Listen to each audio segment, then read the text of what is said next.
ऋषि नारद ने जैसे ही देखा,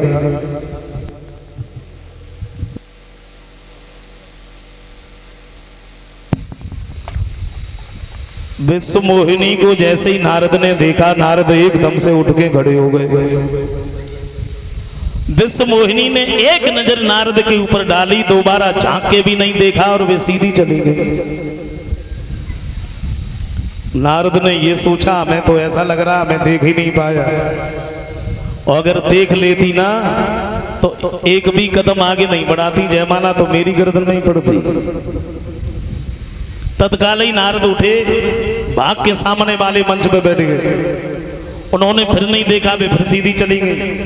नारद फिर उठे, फिर सामने वाले मंच पे, तो बड़े परेशान। थोड़ी देर के बाद में राजा का वेश रख के वहां विष्णु भगवान ही आ गए, और जैसे ही विश्व मोहिनी ने भगवान को देखा, उन्हीं के गर्दन में जयमाला डाल दी। और जब जयमाला नारद ने पड़ी देखी, नारद एकदम से उठ के खड़े हो गए और जवाब दिया, नादान लड़की।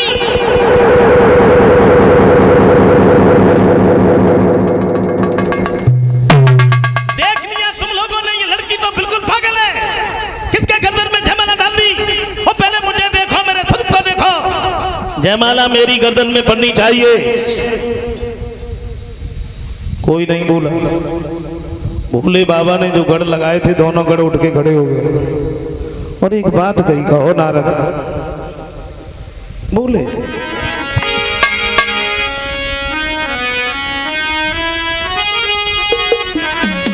तो शिव के गढ़ हंस के तब बोले, और क्या लाज नया दुलही मन।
दोनों गढ़ खड़े होकर के कहने लगे, कहो नारद।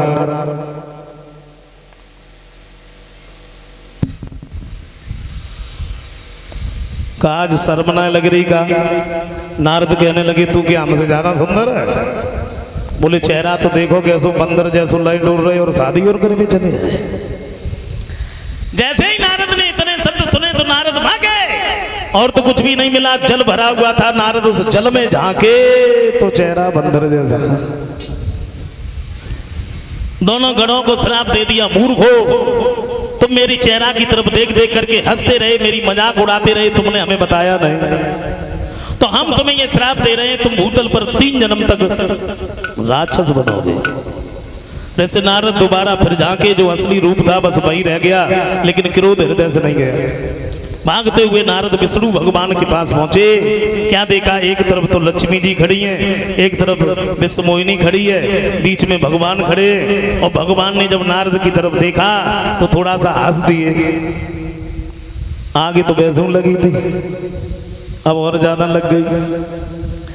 नारद कहने लगे, तुमने हमें कहीं का नहीं छोड़ा, और सच बात तो ये है कि तुम तो किसी का बसता हुआ घर देख ही नहीं सकते, और मेरा तो बसने ही नहीं दिया, उससे पहले उजाड़ दिया। तुमने पता नहीं किस किस को छला, आज तुमने हमें भी छल लिया।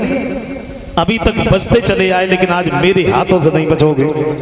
नारद बोले,